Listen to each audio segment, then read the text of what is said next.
Pranams to Master. Pranams to dear brothers and sisters. మనం ముందుగా మన హృదయంతో మన కుటుంబ సభ్యులు, బంధువులు, స్నేహితులు, మన సృష్టిలో ఉండే సకల జీవులు, సకల ప్రాణులు అందరి హృదయాలతో ఒక్కటై మనందరం మన మాస్టర్ గారు కలకాలం ఆయుర ఆరోగ్యాలతో ఉండాలని, మన మాస్టర్ గారి యొక్క ప్రతి సంకల్పం నెరవేరాలని, అందరూ మాస్టర్ గారికి సహకరిస్తున్నారని, ఈ సూచనలపై ఇవన్నీ జరిగిపోవాలని కొంచెం సేపు ప్రేమగా ధ్యానం చేద్దాం. లేదా ఆ ఆలోచనలకి మన ప్రేమని, మన శక్తిని పంపిస్తూ అవి మరింత బలపడేలా సంకల్పం చేసుకుందాం.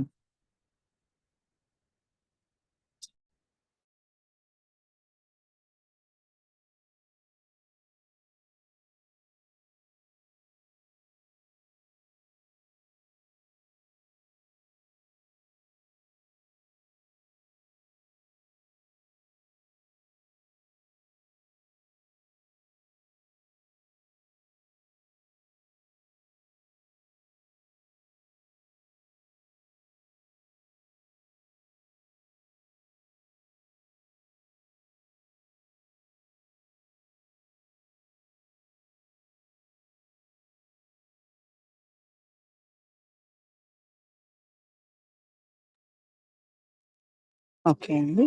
సో మన ఆత్మ పరిశీలనలో భాగంగా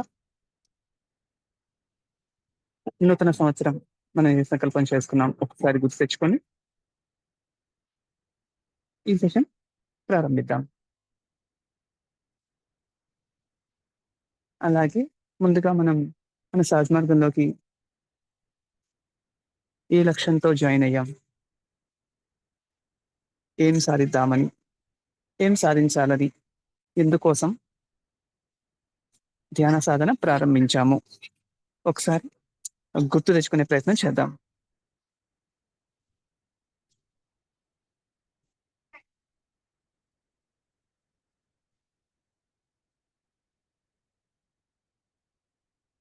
మనశ్శాంతి కోసం జాయిన్ అయ్యామా, ప్రశాంతత కోసం జాయిన్ అయ్యామా, ఆనందం కోసమా, ఆరోగ్యం కోసమా, ఏదైనా సరే ఏ పర్పస్తో జాయిన్ అయ్యాం, ఆ లక్ష్యం పూర్తయిందా లేదా, ఆ లక్ష్యం పూర్తి అయితే మనం మన తరపు నుంచి ఎలాంటి శ్రమ పెట్టకుండానే మనకు మాస్టర్ గారు ఎన్నో అందించి ఉంటారు. మరి ఇన్ని అందించిన మాస్టర్ గారి పట్ల మనం ఎలాంటి కృతజ్ఞతతో ఉండాలి?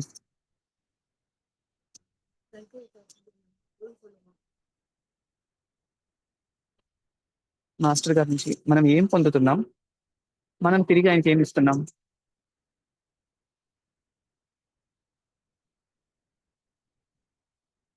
మనం ఏం పొందుతున్నామో లెక్కించుకోగలుగుతున్నామా,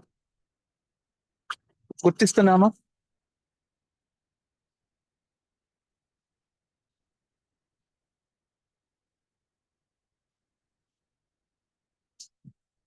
కనీసం గమనిస్తున్నామా?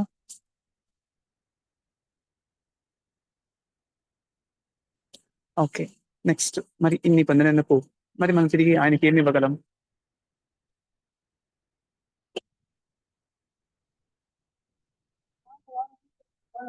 ఏమి ఇచ్చినా ఏమి ఇవ్వలేకపోయినా మన జీవితంలో మార్పును తెచ్చుకున్నాం. అది కూడా కుదరకపోతే మన ఆలోచనలలో, మన భావాలలో మార్పును తెచ్చుకునే ప్రయత్నం చేద్దాం. మనకి మాస్టర్ గారు చెప్పేది ఏంటంటే,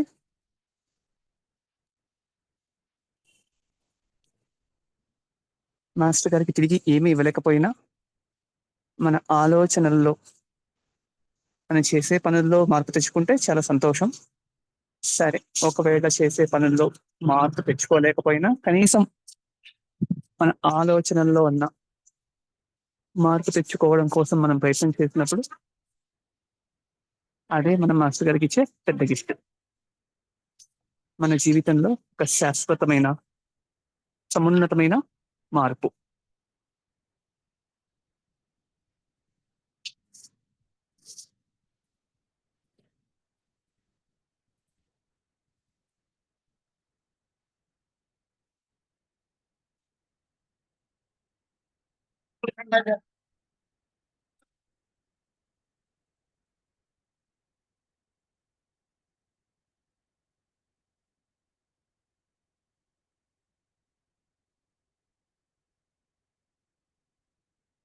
ఓకే, నెక్స్ట్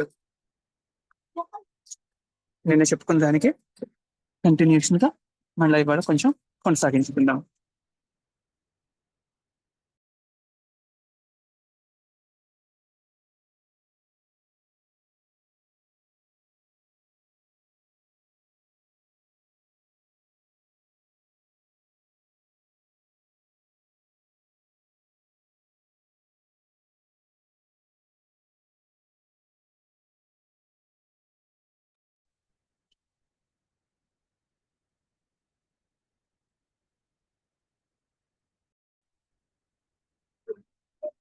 నిన్న మనం చెప్పుకున్నట్లు మనకి స్పిరిచువల్ అనాటమీలో మాస్టర్ గారు చెప్పినట్లుగా మన అహంకారానికి తనని తాను కాపాడుకోవాలి అనే చైతన్యం ఉంటుంది, ఆ ప్రజ్ఞ లేదా ఆ ఉనికి, ఆ కాన్షియస్నెస్ ఉంటుంది.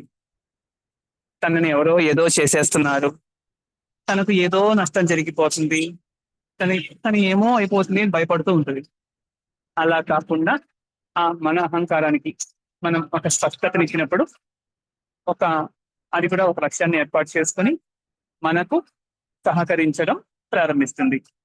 కాబట్టి మనం చేయాల్సినదా మన మనస్సు లేదా మన అహంకారం, వీటికి మనం ఏం చేస్తున్నాం, ఎందుకు చేయాలనుకుంటున్నాం, ఇలా చేస్తే ఉండే లాభాలేంటి, ఉపయోగాలేంటి, చేయకపోతే వచ్చే నష్టాలేంటి, అవి మనకు మనం చెప్పుకున్నప్పుడు మన వ్యవస్థ, మన సిస్టమ్ ఇవి మనకు సహకరించడం ప్రారంభిస్తాయి.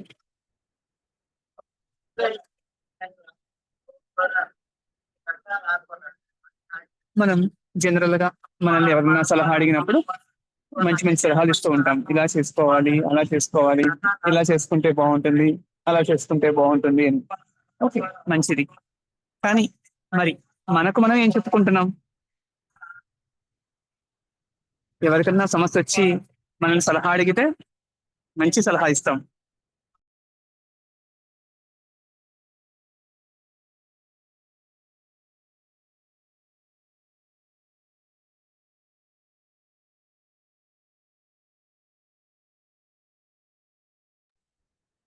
మరి మనం వేరే వాళ్ళకి మంచి సలహా ఇచ్చినప్పుడు మనకు కూడా మనం అలాగే ఇచ్చుకోవాలి కదా. మనతో కూడా మనం మాట్లాడుకోవాలి కదా. మనం అందరితో మాట్లాడతాం, కానీ మనతో మనం మాట్లాడుకోం. అందరికీ సలహాలు, మంచి సలహాలు ఇస్తాం. జీవితం ఇలా ఉంటుంది, అలా ఉంటుంది, అలా చేస్తే బాగుంటుంది, ఇలా చేస్తే బాగుంటుంది అని. మంచిదే. కానీ మనకు మనం ఏం చెప్పుకుంటున్నాం, మనతో మనం ఎలా ప్రవర్తిస్తున్నాం,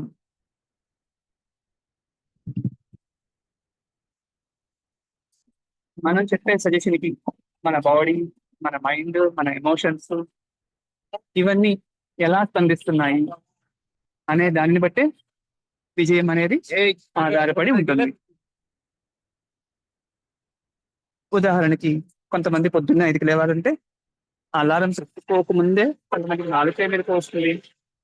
కొంతమందికి అలారం పెట్టినట్లుగా కరెక్ట్ గా 5 గంటలకి మెలకు వచ్చేసి వాళ్ళ శరీరం వాళ్లకు సహకరిస్తుంది. అలా వాళ్ళని వాళ్ళు తీర్చిదిద్దుకుని ఉన్నారు. మరి మనం కూడా మనల్ని అలాగే తీర్చిదిద్దుకున్నామా?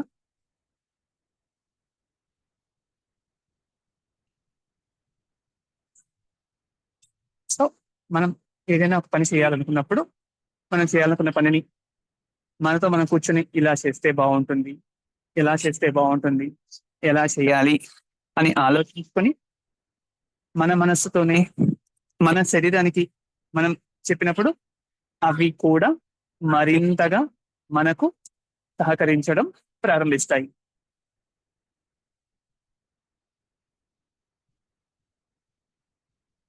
మనం అందరికీ చెప్తాం ఇలా చేయాలి, అలా చేయాలి, అలా చేస్తే బాగుంటుంది.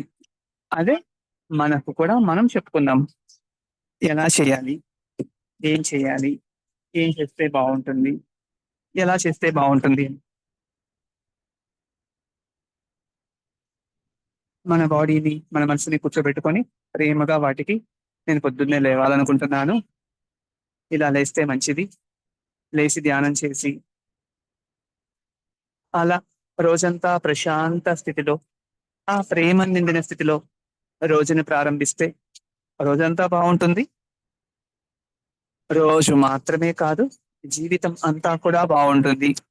కాబట్టి నేను లేవాలనుకుంటున్నాను అని మన శరీరానికి, మన మనస్సుకు, మన ఆలోచనకి, మన జీవితానికి మనం చెప్పుకుందాం.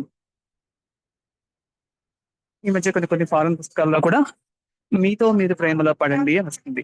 Love your self. అదేంటి? నన్ను నేను ప్రేమించుకుంటాను కదా అనుకుంటాం. మరి మనల్ని మనం ప్రేమించుకుంటే నిజంగానే మనల్ని మనం ప్రేమించుకుంటున్నామా? ఒకవేళ నిజంగా మనల్ని మనం ప్రేమించుకుంటే అసలైన పద్ధతిలో వాళ్ళని వాళ్ళు ప్రేమించుకునే వాళ్ళు వాళ్ళ శరీరానికి, వాళ్ళ మనస్సుకు, వాళ్ళ జీవితానికి ఇబ్బంది పెట్టే పనులు చేయరంట. వీలుంటే మంచి ఆహారం, మంచి ఆలోచనలు, మంచి సంకల్పాలు చేస్తూ ఉంటారంట. మరి మనం మంచి ఆహారమే తింటున్నామా? ఒకవేళ కొంతమందికి కుదరకపోవచ్చు. కానీ మంచి ఆలోచనలు చేస్తున్నామా? ఆలోచనలే కదా మన చేతిలో ఉండేదే కదా. మనం మంచి ఆలోచనలు చేస్తా అంటే ఎవరైనా వద్దంటారా? ఎవరో వద్దంటారుగా. కొన్ని మనం చేస్తున్నామా? చేస్తే మంచిది. చేయకపోతే మనల్ని మనం సరైన పద్ధతిలో ప్రేమించుకోనట్లు. మనల్ని మనం ప్రేమించుకుంటూ అందరినీ ప్రేమిద్దాం. అలాగే మన జీవితానికి తెలియచెప్పుకుందాం. సాధన చేస్తే వచ్చే ఉపయోగాలేంటి? ఇవి చాలా సిల్లీగా అనిపించొచ్చు. కానీ చాలా వాల్యుబుల్ అయి ఉంటాయేమో. మనందరికీ తెలిసిందే. కానీ మనతో మనం చెప్పుకోం. ఆ ప్రక్రియని ఇప్పుడు కొనసాగిద్దాం. ఆలోచించుకుందాం. సాధన చేస్తే బెనిఫిట్స్ ఏంటి? ఎలాంటి ఉపయోగాలుంటాయి? మనసు ప్రశాంతంగా ఉంటుంది. ఎప్పుడైతే మనసు ప్రశాంతంగా ఉంటుందో ఆటోమేటిక్‌గా మన ఆలోచనలు, మన భావోద్వేగాలు, మన ఎమోషన్స్ అవి కూడా ప్రశాంత స్థితిలో ఉంటాయి. అంతేనా? ఇంకా మనసు యొక్క ప్రభావం హృదయంపై కూడా ఉంటుంది కాబట్టి, హృదయం కూడా ప్రశాంతంగా ఉంటుంది.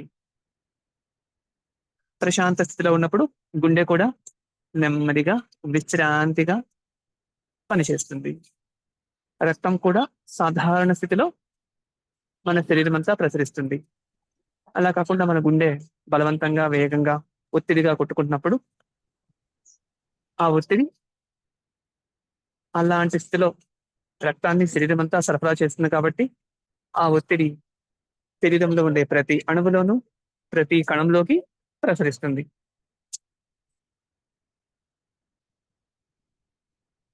ఇంకా మన హృదయం ప్రశాంతంగా ఉన్నప్పుడు, మన ఊపిరితిత్తులు కూడా, మన శ్వాస, మన శ్వాస కూడా సరైన విధానంలో సక్రమంగా ఉంటుంది. ఎప్పుడైతే మనం సక్రమంగా శ్వాస తీసుకుంటూ ఉంటామో, ప్రతి అవయవానికి, ప్రతి కణానికి సరైన విధంగా ఆక్సిజన్ లభించి, శరీరం అంతా కూడా ప్రశాంత స్థితిలో ఉంటుంది. ఇలా చెప్పుకుంటూ పోతే ఉంటాయి. ఇంకా సింపుల్ ఎగ్జాంపుల్ చెప్పుకొని ఈ టాపిక్ క్లోజ్ చేసి వేరే టాపిక్ మాట్లాడుకుందాం. ఇలా హృదయం, శ్వాస వ్యవస్థ 2 ప్రశాంతంగా ఉన్నప్పుడు మన మెదడు కూడా ప్రశాంతంగా ఉండి ఆరోగ్యంగా ఉంటుంది. మన మెదడు కూడా ఎప్పుడైతే ప్రశాంతంగా ఉంటుందో, మన మెదడే మనం తినే ఆహారంలో పోషకాల్ని 60% వాడేసుకుంటది. మనం తీసుకునే గాలిలో 70% మెదడు వాడేసుకుంటుంది.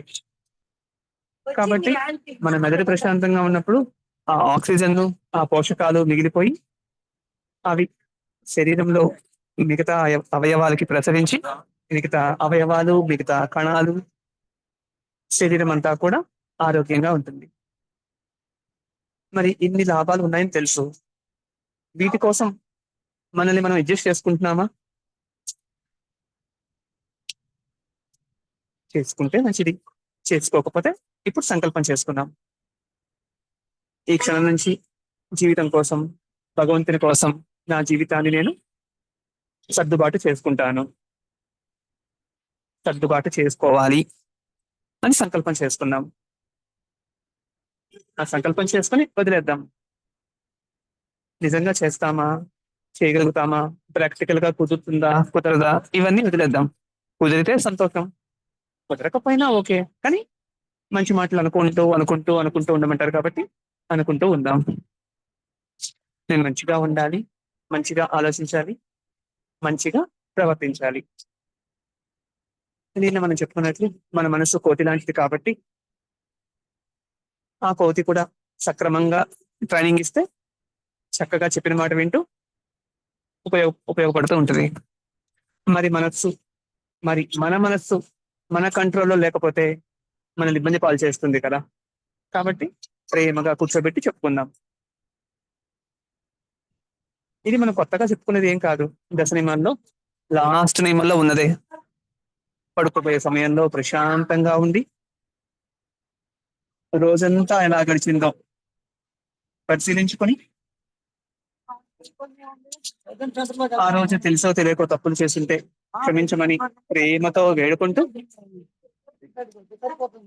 ఇవన్నీ చెప్పుకుంటే బాగుంటుంది.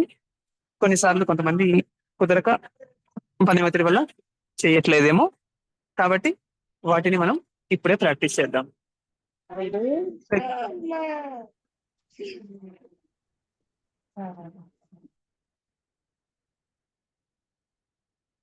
ఫర్ ఎగ్జాంపుల్, ఇది మనకి బెడ్ టైం ప్రేయర్ అనుకుందాం. మనం రోజు రాత్రి 9కి పడుకుంటామా, 10కా, 11కా? ఓకే. కానీ ఇది మనం పడుకునే సమయం. మనకి మాస్టర్ గారు ఏం చెప్తారంటే, చేసిన తప్పులకి పశ్చాత్తాపం చెందితే చాలు. ఆ భారం మన కాన్షియస్ నుండి తొలగిపోయి మన చైతన్యం తేలికపడి ప్రశాంతంగా ఉంటుంది. అలాంటి ప్రశాంత స్థితిలో నిద్రపోయినప్పుడు టాక్సిన్స్ అన్ని శరీరం నుంచి వెళ్ళిపోయి మనసు తేలిగ్గా ఉంటుంది, శరీరం కూడా తేలిగ్గా ఉంటుంది, నిద్ర బాగా పడుతుంది అంటారు. ఎప్పుడైతే నిద్ర బాగా పడుతుందో మరుసటి రోజు ధ్యానం లోతుగా ఉంటుంది, మనసు కూడా ప్రశాంత స్థితిలో ఉంటుంది.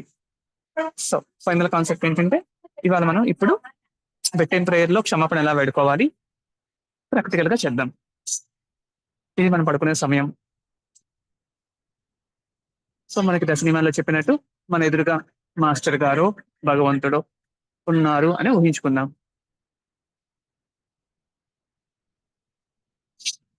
సో బిఫోర్ దట్ అని స్టార్ట్ చేసే ముందు మనకి దశ నియమంలో ఉన్న పదో నియమాన్ని ఒకసారి చెప్పుకొని స్టార్ట్ చేద్దాం.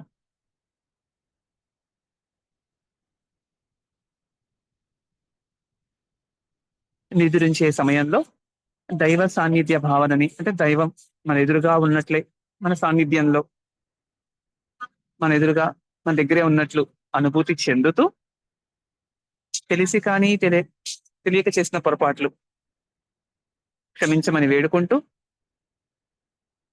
ఆ తప్పుల్ని మళ్ళా చేయనని సంకల్పం చేసుకొని ఆ ప్రశాంత స్థితిలో, ఆ తేలికపాటి చైతన్యంలో దైవం యొక్క ఒడిలో నిద్రపొమ్మని మనకు ఒక చోటు ఉంటుంది. సో సింపుల్ గా చెప్పాలంటే, నిద్రించే సమయంలో దైవ సాన్నిధ్య భావనను అనుభూతి చెందుతూ, తెలియక ఏమన్నా పొరపాట్లు చేస్తుంటే క్షమించమని వేడుకొని, పశ్చాత్తాపం చెంది ఆ తప్పులు మళ్ళా పునరావృతం చేయను, మళ్ళా రిపీట్ చేయను, మళ్ళా జన్మలో చేయను అని సంకల్పం చేసుకొని అలాంటి స్థితిలో నిద్రపోమంటాడు. మరి ఇలా చేస్తే ఏమవుతుంది? ఇలా ఎందుకు చేయాలి? చేయకపోతే ఏమవుతుంది? అందరు చూద్దాం. తెలుసో తెలియకో ఎవరినో బాధ పెట్టాం. మనది కనెక్టెడ్ యూనివర్స్ కాబట్టి మనకు తెలిసినా తెలియకపోయినా, మనం అనుభూతి చెందలేకపోయినా, మనం గమనించలేకపోయినా, ఒకళ్ళని బాధ పెట్టినప్పుడు ఆ వైబ్రేషన్స్ మనల్ని ఖచ్చితంగా ప్రభావితం చేస్తుంటాయి. మనం గమనించలేకపోవచ్చు, కానీ తెలియకుండా ఏదో భారం వెంటాడుతూ ఉంటుంది. అలాగే ఒక మంచి పని చేసినప్పుడు తెలియకుండానే మనకెందుకో ఆనందం అనిపిస్తుంది. ఆ స్థితిలో కొన్ని పాజిటివ్ హార్మోన్స్ కూడా విడుదలవుతాయంటారు. ఎందుకంటే మనది కనెక్టెడ్ యూనివర్స్ కాబట్టి.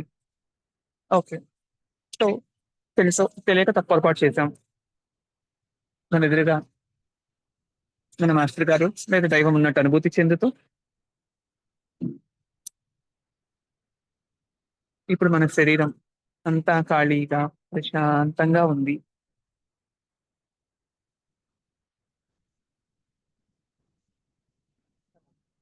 ఈ రోజంతా ఎలా గడిచిందో పరిశీలన చేసుకుందాం. ఉదయం నుంచి ఇప్పటిదాకా ఎలా గడిపాం? ఎన్నింటికి నిద్రలేచాం? నిద్రలేచిన తర్వాత ఎంతసేపట్లో ధ్యానం చేశాం? ఆ ధ్యాన స్థితిని ఎంత సేపటి వరకు కొనసాగించుకోగలిగాము?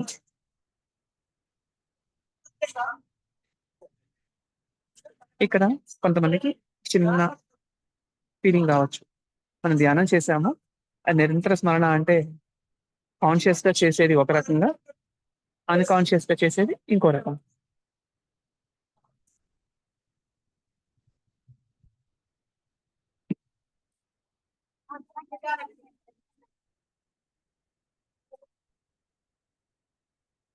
మనకి ఆ నిరంతర స్మరణ అలవాటు చేయడం కోసం చేసే ప్రతి పనిని మాస్టర్ గారే చేస్తున్నారు అనుకోమంటారు. అలా చేయంగా మనం అనుకున్నా, అనుకోకపోయినా ఆ స్మరణ, ఆ స్థితి మనలో కొనసాగుతుంటది. ఆ స్థితి కొనసాగుతున్నట్లు కూడా ఒక్కొక్కసారి మనకు అర్థం కాకపోవచ్చు. అయినా కానీ పర్వాలేదు. సరే, ధ్యానం చేశాం, అయిపోయింది. సో, ఈరోజు మనం ఎవరిని ఏమీ ఇబ్బంది పెట్టలేదు. రోజంతా సంతృప్తికరంగా గడిపేశాం. అయినా కూడా ఒకసారి మన ఎదురుగా ఉన్నది సాక్షాత్తు దైవమే కాబట్టి తెలిసి అయితే ఏ తప్పు చేయలేదు. ఒకవేళ నేను తెలియకుండా వేరే వాళ్ళ బాధకి కారణమయ్యానేమో తెలీదు.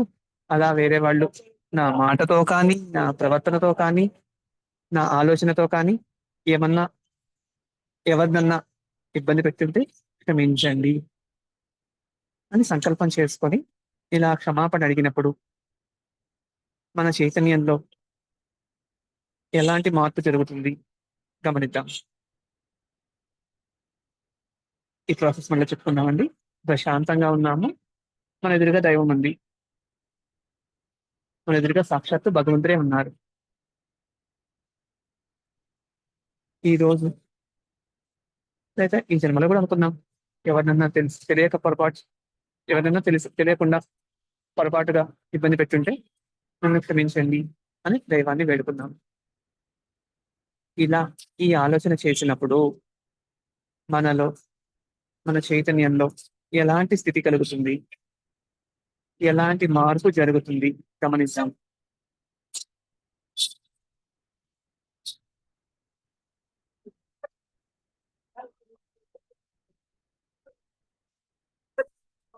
ఓకే అండి.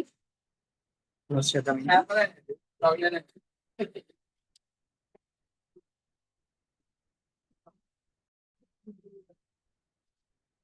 అది అండి. మనం ఇలా చేసినప్పుడు మన చైతన్యం తేలిగ్గా ఉంటుంది. మరి ఇలాంటి స్థితిలో నిద్రపోయినప్పుడు ఇప్పుడు మేబీ మనలో కొంతమంది మనం అనుభూతి చెందుతూ ఉండొచ్చు.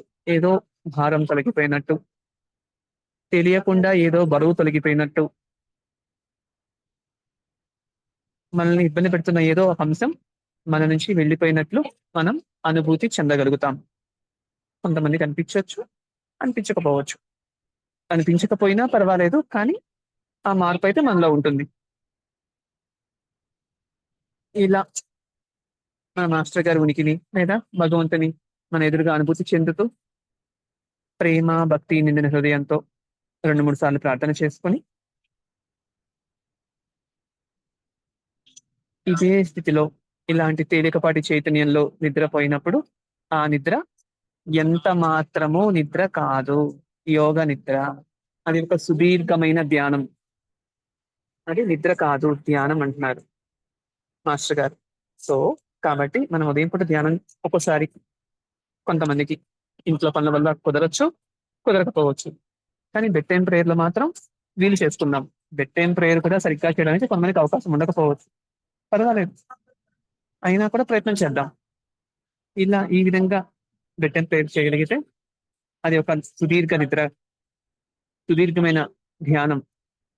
అది నిద్రగా కాకుండా యోగ నిద్రలా మారిపోయి మనకు ఎంతగానో సహకరిస్తుంది. ఓకే అండి. ప్రేయర్స్ ప్రారంభించుకుందాం. ఇవాళ బెడ్ టైమ్ ప్రేయర్ ప్రాక్టీస్ చేస్తున్నాను కాబట్టి ఈ తేలికపాటి చైతన్యంలోనే బెడ్ టైమ్ ప్రేయర్ చేస్తున్నాను.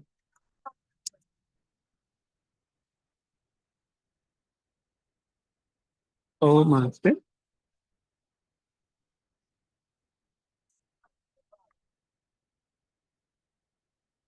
మానవ జీవితమునకు యథార్థ లక్ష్యము నీవే.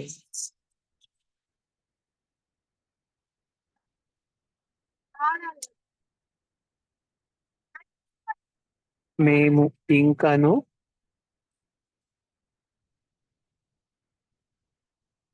కోరికలకు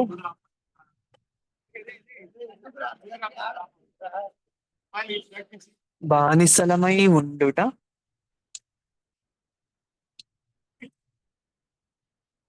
మా ప్రగతికి ప్రతిబంధకమై ఉన్నది.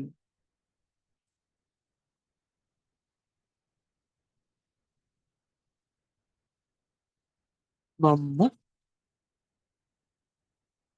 ఆ దశకు చేర్చు ఏకైక స్వామివి, శక్తివి నీవే.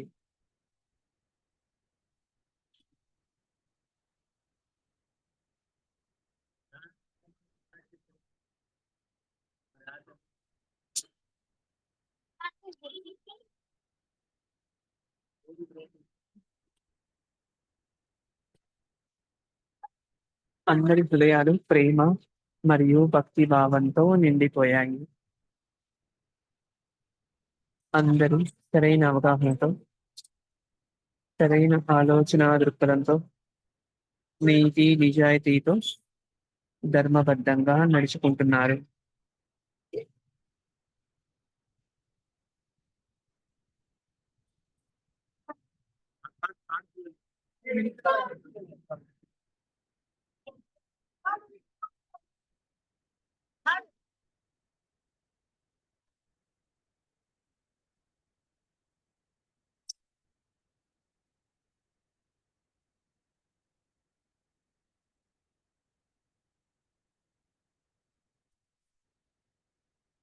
మన సృష్టిలో ఉండే ప్రతి అణువు, ప్రతి జీవి, ప్రతి ప్రాణి భగవంతుని కృపని పొంది ఆ కృపని నిరంతరం విస్తరింపచేస్తూ పంచభూతాలు, నదులు, చెట్లు, సముద్రాలు, కొండలు అన్ని అంతటా అణువులు, మొక్కలు, జంతువులు, మానవాళి అందరం కూడా కంటికి కనిపించేది, కనిపించినది సృష్టించబడిన సృష్టి అంతా భగవంతుని కృపలో, భగవంతుని ప్రేమలో శాశ్వతంగా లీనమైపోయి ఉంది.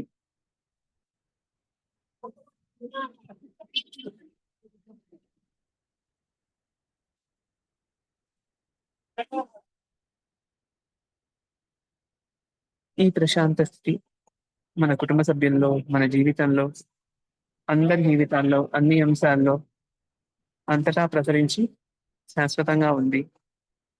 మన ఆరోగ్యం, ఆధ్యాత్మిక జీవితం, ఆర్థిక అంశాలు, బంధాలు, బంధుత్వాలు ఇలా అందరి జీవితాల్లో అన్ని అంశాల్లోకి భగవంతుని కృప శాశ్వతంగా ప్రసరించి ఆ స్థితి అంతటా అన్ని చోట్ల అందరిలో శాశ్వతంగా ఉంది.